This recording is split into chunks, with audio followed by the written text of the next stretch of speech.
The neon sign of Molly's Diner flickered weakly against the darkness, casting eerie shadows across the wet pavement. Amber haze pulled her thin jacket tighter around her shoulders as she stepped into the cold October night. At 19, Amber had learned that life rarely offered surprises, at least not the good kind.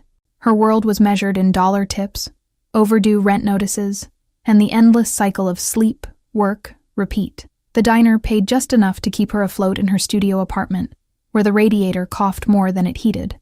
She fumbled for her phone to check the time, 2:17 a.m. The last bus had already left, which meant another 40-minute walk home through streets that grew more dangerous with each passing block. Amber sighed, watching her breath form small clouds in the frigid air. As she turned into the narrow alley beside the diner, a shortcut she'd taken countless times, the sound stopped her cold. A child's voice, terrified and desperate, coming from somewhere deep in the shadows. "Help! Please, someone help me!" Amber froze, her heart hammering against her ribs. She'd heard stories about traps set for naive young women, but this voice belonged to a little boy, and the terror in it sounded all too real. "Hello?" she called out, her voice barely audible even to herself. The crying stopped immediately, replaced by a hushed whimper. "Please," came the small voice. "I want my daddy. The bad men said they'd hurt me if he doesn't pay." Amber pulled out her phone, its screen casting a weak blue glow into the darkness. She should call 911. That would be the smart thing to do. But as she moved closer, her light fell upon something lying on the ground, a child's backpack, torn and muddied, with a business card half buried in the dirt beside it. Amber knelt down, her fingers trembling as she picked up the heavy cardstock. No business name, just a phone number embossed in gold and a name, Franklin Blackwood. As she flipped it over, her blood turned to ice. Written in elegant script were the words, "In case of emergency involving my son, Leo." "Is your name Leo?" she called out softly. The sobbing halted instantly. Yes, came the reply, stronger now. "My name is Leo Blackwood. I'm 7. The men said they were taking me to Daddy, but they lied and locked me up instead." Amber's hands shook as she dialed the number, her instincts screaming at her to run. But the terror in that little boy's voice, she couldn't just walk away. The phone rang once, twice, then a voice answered that sent shivers down her spine. "Who is this?" The 3 words weren't a question, but a demand. Amber swallowed hard, suddenly aware of how small her voice sounded. "I found something. Someone. Your son, Leo. He's locked somewhere near Molly's Diner on West River Street. I can hear him crying for help." The silence that followed stretched so long she wondered if the call had dropped. When the voice returned, it had changed. Colder, harder, dangerous. "Stay exactly where you are. Do not call anyone else. Do not move. I'm coming." The line went dead. "Leo?" Amber called out, moving deeper into the alley despite the warning to stay put. "Where exactly are you? Can you see anything that might help me find you?" Her voice echoed against the brick walls as she strained to hear the boy's response. "I'm in a warehouse," the small voice replied, stronger now with hope. "There's a blue door with numbers on it.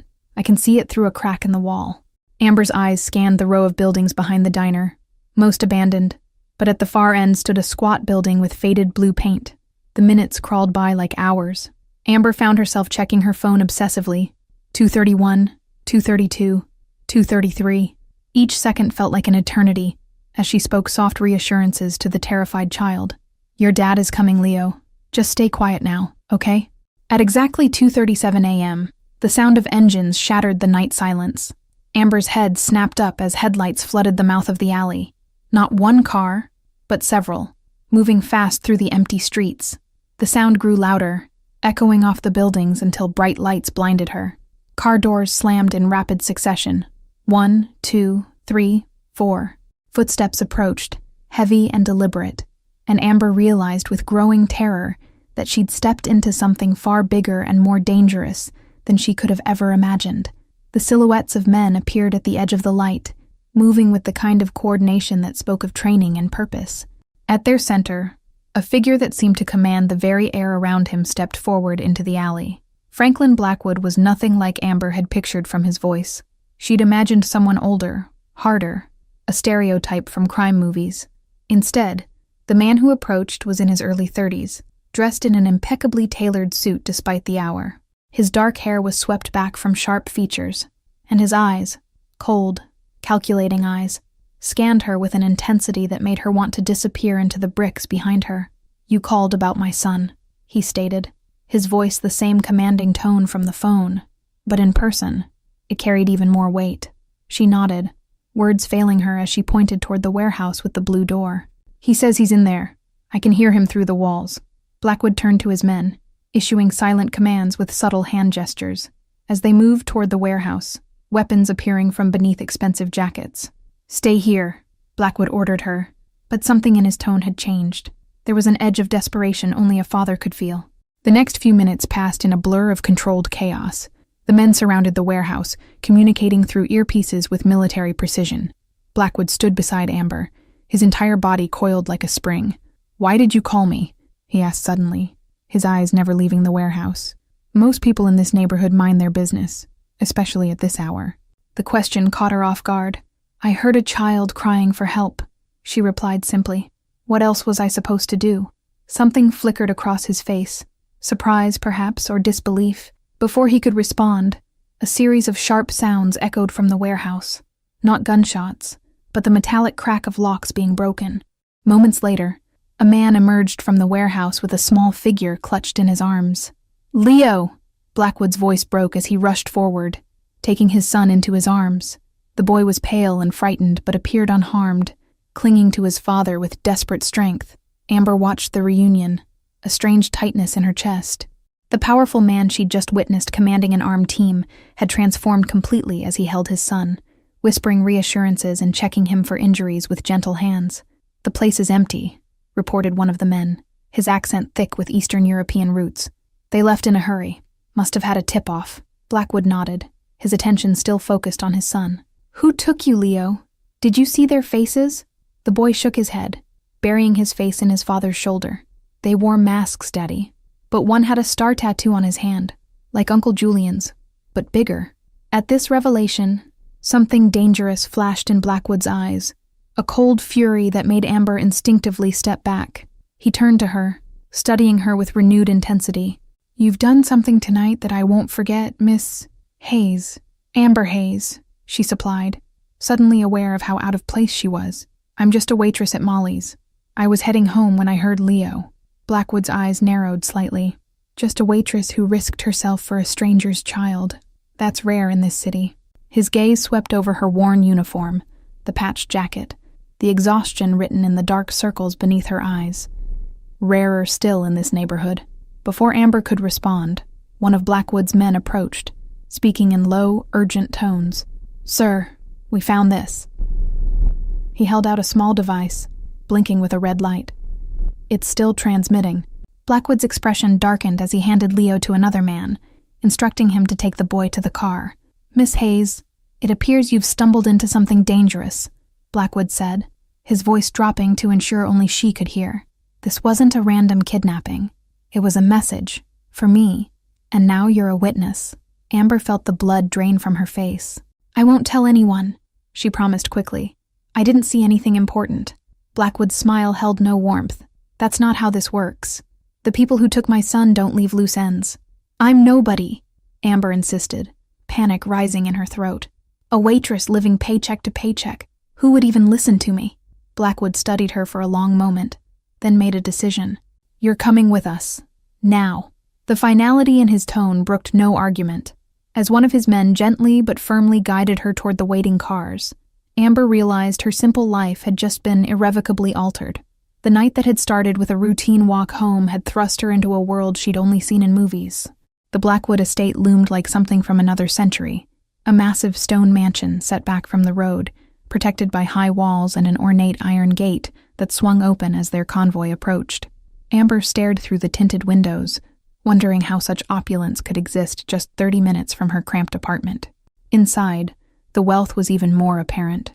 Marble floors reflecting crystal chandeliers, artwork that belonged in museums, and rooms larger than her entire apartment. A housekeeper appeared, elderly but sharp-eyed, who whisked Leo away for a hot bath and clean clothes after a tearful goodbye to his father. "This way," Blackwood directed Amber, leading her to a study lined with leather-bound books.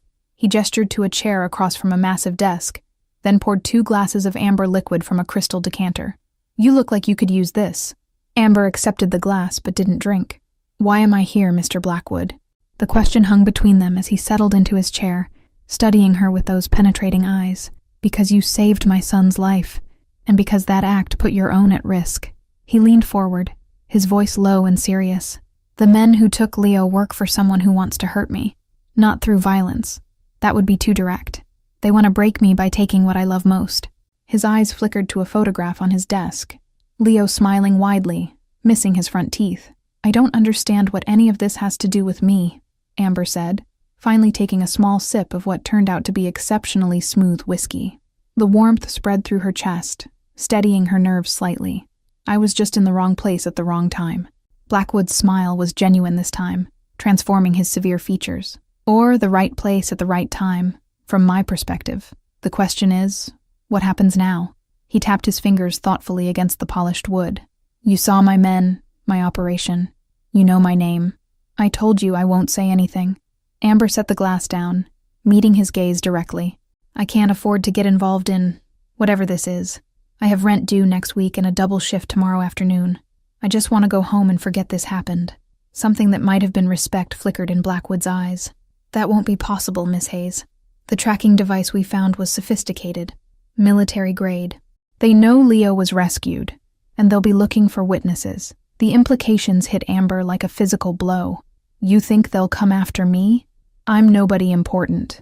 Blackwood shook his head slowly. "In my world, there are no innocent bystanders, just liabilities and assets. Right now, you're both. What does that mean for me?" Amber asked, her voice barely above a whisper. Blackwood stood, moving to the window to look out at the manicured grounds now bathed in pre-dawn light. "It means you can't go back to your apartment. Not yet. Not until I've dealt with this threat." The reality of her situation was beginning to sink in. "But my job, I'll be fired if I don't show up tomorrow. And my things, my clothes." Amber's voice trailed off as she realized how trivial these concerns must seem to a man like Blackwood. "I don't have anyone who can help me." Something in her words seemed to resonate with him. He turned, his expression softer than before. "No family? Friends?" When she shook her head, he nodded as if confirming something to himself. "Then we'll provide what you need. Clothes, compensation for missed work." Before Amber could respond, there was a soft knock at the door. It opened to reveal Leo, freshly bathed and dressed in pajamas, his small face still pale but composed. "Daddy, I can't sleep." His eyes widened when he noticed Amber. "You're the lady who found me. You called my dad." Leo broke away from the housekeeper and ran to Amber, throwing his arms around her in an impulsive hug that caught her completely off guard. "Thank you for saving me," he mumbled against her shoulder. Over the boy's head, she met Blackwood's gaze, surprised by the emotion she saw there. "Leo, Miss Hayes is tired. She needs rest too," Blackwood said gently, moving to place a hand on his son's shoulder. "Mrs. Collins will show her to the guest room. You can thank her properly in the morning." The boy nodded reluctantly, stepping back, but keeping his eyes on Amber. "Will you be here tomorrow?" he asked, his voice small and uncertain. The question caught Amber off guard. This child who had just experienced such trauma was worried about her leaving. Yes, I'll be here," she found herself promising, though she had no idea what tomorrow would bring. Mrs. Collins, the housekeeper, led Amber through the labyrinthine corridors to a guest room larger than her entire apartment. The four-poster bed, silk sheets, and adjoining marble bathroom spoke of a luxury she'd only seen in magazines. "There are clothes in the wardrobe that should fit," the older woman explained, her tone brisk but not unkind. After the housekeeper left, Amber sat on the edge of the bed, overwhelmed by the events of the night. She'd gone from struggling waitress to rescuing a kidnapped child to being sequestered in a mansion, all in the span of hours. Nothing about her life would ever be the same again. A soft knock drew her attention to the door. Blackwood stood there, his tie loosened, and a weariness in his eyes that hadn't been there before. "I wanted to check that you have everything you need," he said, remaining in the doorway. "And to thank you again. Few would have done what you did tonight." "I just did what anyone would do," Amber replied, though they both knew that wasn't true. The silence stretched between them, charged with unspoken understanding. "You should know," he finally said, "that I don't take debts lightly. You saved what matters most to me. I won't forget that." Dawn broke over the Blackwood estate, painting the sky in shades of pink and gold. Amber stood at the window of her guest room, watching gardeners tend to immaculate flower beds. The peaceful scene seemed worlds away from the danger and chaos of the previous night. A soft knock at the door announced Mrs. Collins bearing a tray with freshly brewed coffee and warm pastries. "Mr. Blackwood asked me to bring you breakfast," the housekeeper explained. "He's meeting with his security team, but would like you to join him in his study at 10. Amber thanked her and sipped the rich coffee, wondering what new complications this day would bring. The wardrobe yielded clothes that fit perfectly. Designer jeans, soft cashmere sweaters, even shoes in her size. Someone had done their homework while she slept. At precisely 10 o'clock, she found her way back to Blackwood's study. He wasn't alone. A man with sharp features and calculating eyes sat across from him, their conversation stopping abruptly when she entered. "Miss Hayes, this is Harrison Reed, my head of security." Reed assessed her with cool professionalism, then turned back to Blackwood. "The surveillance photos confirm it. The Petrov organization is behind this. They've been watching your movements for weeks." He slid several photographs across the desk. "And they know about her now." Blackwood's jaw tightened as he examined the images. To Amber's horror, they showed her leaving Molly's diner the previous night, followed by shots of her talking on the phone in the alley. "They had someone watching the whole time," she whispered. "They saw me call you." "Which means they now see you as a liability," Reed stated bluntly. "Standard protocol would be to eliminate all witnesses." His clinical tone made the words even more chilling. "She can't return to her apartment or the diner. They'll be watching both." Blackwood nodded, his expression grim. "Arrange for her belongings to be collected and her rent to be covered indefinitely. Contact the diner and inform them Miss Hayes has taken a position elsewhere." The casual way he rearranged her life left Amber speechless. "And what about me?" she finally managed. "Am I supposed to just disappear? For how long?" The reality of her situation was sinking in. Everything she knew, her entire life, had vanished overnight. "Until I can guarantee your safety," Blackwood replied, meeting her gaze directly. Before she could respond, Leo burst into the room, his face bright with excitement. "Daddy, can Miss Amber come see my train set? Please?" The boy's innocent enthusiasm cut through the tension like a knife. Behind him, his tutor apologized for the interruption. Blackwood's expression softened instantly at the sight of his son. "That's up to Miss Amber, Leo. She might be busy right now." The hope in the child's eyes was impossible to resist. "I'd love to see your trains," Amber found herself saying, grateful for any excuse to escape the grim conversation. As she followed Leo from the study, she caught Blackwood watching them, an unreadable expression on his face. Whatever happened next, she realized, her fate was now irrevocably tied to this dangerous man and his world of shadows and threats that had claimed her against her will. The days at the Blackwood estate blended together in a strange rhythm.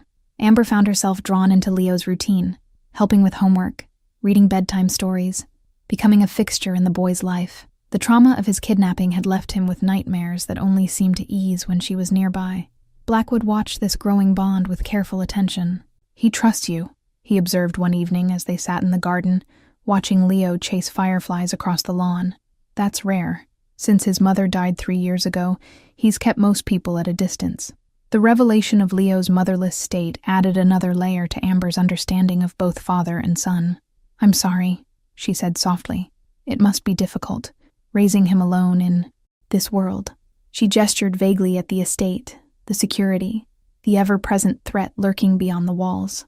That night, a thunderstorm swept over the estate, rain lashing against windows like tiny bullets. Leo appeared at Amber's door, clutching a worn stuffed rabbit, tears streaming down his face. The weather had triggered memories of the warehouse, the cold concrete floor, the voices of his captors. As she calmed him with gentle words and a mug of warm milk, Amber realized the full extent of Leo's trauma. Beyond the kidnapping itself, he carried the weight of his unusual life: armored cars to school, bodyguards at birthday parties, the constant awareness that he was both precious legacy and potential target. "This world," Blackwood repeated with a hint of amusement. "You mean my business?" He studied her face in the fading light. "You haven't asked what exactly it is that I do, Miss Hayes." "Most people would be curious about the man holding them captive." Amber met his gaze steadily. "You're not holding me captive. You're protecting me. At least that's what you say." She paused, choosing her next words carefully. "As for your business, the armed men, the enemies willing to kidnap children, I can make an educated guess." A smile played at the corners of his mouth. "And yet you stay. You read stories to my son and eat dinner at my table." His voice dropped lower. Aren't you afraid of being tainted by association? A good person like you, involved with someone like me?" Before she could answer, Reed appeared, his expression tense. "Sir, we have a situation. There's been a breach at the west perimeter." Blackwood was on his feet instantly, signaling to the security team positioned discreetly around the garden. "Get Leo inside, now." Everything happened with practiced efficiency. Guards escorted Leo and Amber into the house while others moved to secure the grounds. Through the windows, Amber could see men with tactical gear and weapons deploying across the property. This wasn't the first time such a breach had occurred. Inside, Mrs. Collins ushered them to the panic room, a fortified chamber hidden behind the library shelves. "Stay with Leo," the housekeeper instructed firmly. "Mr. Blackwood will come when it's safe." The heavy door sealed with a pneumatic hiss, leaving them in a room with monitors showing feeds from security cameras around the estate. Leo's small hand slipped into Amber's, his grip tight, but his expression surprisingly calm. "It's okay," he told her. "Daddy always handles the bad men. He's the strongest person in the whole world." The absolute faith in his voice revealed a child who, despite everything, felt secure in his father's protection. Hours passed before the door finally opened to reveal Blackwood. His suit was immaculate, but a darkening bruise on his jaw and the intensity in his eyes told a different story. "It's clear," he announced, extending a hand to help Amber to her feet, "but we have a problem." In his study, with Leo safely asleep upstairs, Blackwood revealed the truth. It wasn't a random attack. They had inside knowledge of our security protocols, codes, blind spots, shift changes. His voice was cold with controlled fury. "Someone in my organization is feeding information to the Petrovs." The implications chilled Amber to the bone. "You have a traitor," she whispered. Blackwood nodded grimly. "And until I find them, no one is safe. Not me. Not Leo." He paused, his eyes finding hers. "And not you, Miss Hayes. Especially not you." "Why especially me?" Amber asked, the weight of her new reality pressing down like a physical force. Blackwood's expression darkened. "Because you're the wild card, the unexpected variable. The Petrovs want to know why I've brought a waitress into my inner circle. They'll assume you have value to me." The implication hung in the air between them. "Do I?" she asked quietly. "Have value to you?" Blackwood moved to the window, his silhouette sharp against the night sky. "You saved my son when you had nothing to gain and everything to lose. That alone earns my protection and my gratitude." But there was more, unspoken truths that neither of them acknowledged.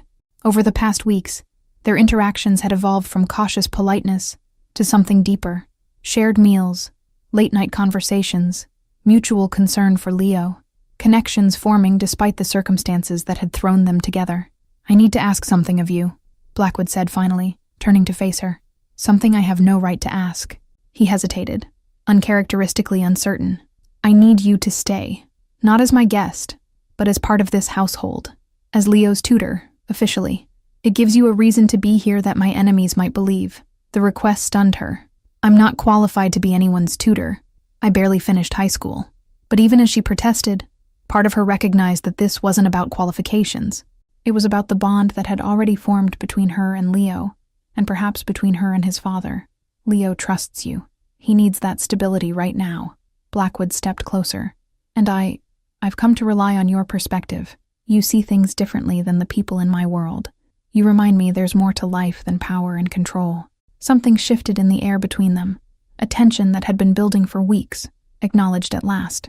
"If I stay," Amber said carefully, "I need to know the truth, all of it, what you're involved in, who's after you, what happened to Leo's mother.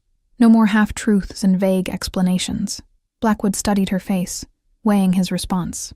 Then, with a decisive nod, he poured 2 glasses of whiskey and began to speak. He told her of his family's empire, built over generations, legitimate businesses interwoven with darker enterprises. He spoke of the power struggle with the Petrov organization, of betrayals and alliances shifting like sand. And he told her of his wife, Anna, who had loved him, despite knowing exactly who he was, who had given him Leo, and dreamed of a different future for their son, who had been killed not by enemies, but by a drunk driver on a rainy night. A random tragedy that all his power and connections couldn't prevent or avenge. Outside, a security patrol passed by the window, their shadows stretching across the manicured lawn. Amber watched their methodical movements, struck by how quickly she'd adapted to this militarized existence, Just weeks ago, such protection would have terrified her. Now it represented safety in a world where danger lurked behind every misplaced trust. "Your enemies know I'm here now," she stated, not as a question but as acknowledgement of an uncomfortable truth. "They'll assume I'm important to you, which makes me both a liability and potential leverage." The words hung in the air, unvarnished and stark in their implication. By staying, she wasn't just accepting his protection, but potentially becoming another vulnerability in his carefully fortified life. "I want something different for Leo," he admitted, his voice rough with emotion rarely displayed. "I've been trying to legitimize the business, move away from the old ways. That's why the Petrovs are making their move now. They see it as weakness." Amber sat in silence, absorbing everything. The man before her was both more and less than she had imagined, capable of violence and deception, yet driven by love for his son and a desire for redemption that he scarcely acknowledged even to himself. "I can't offer you a normal life," Blackwood said finally, "but I can promise you'll be safe, that Leo will have someone who cares for him, and that you'll never want for anything material again." He paused, his eyes meeting hers. "The choice is yours, Amber. You can leave. I'll set you up somewhere new, with a fresh start, or you can stay, with all the complications that entails." In that moment, Amber Hayes thought of her old life, the endless shifts, the struggle to make rent, the loneliness of her empty apartment. Then she thought of Leo's smile, of the purpose she'd found here, and of the man watching her now with rare vulnerability in his eyes. "I'll stay," she said simply, "not for the security or comfort, but because for the first time, I feel like I'm exactly where I'm supposed to be." As dawn broke over the Blackwood estate, illuminating the garden where a young boy would soon be playing, Amber made her choice, stepping willingly into a dangerous world that, against all odds, had begun to feel like home. Thank you all for following this story. If you enjoyed it, please write in the comments where you're watching from.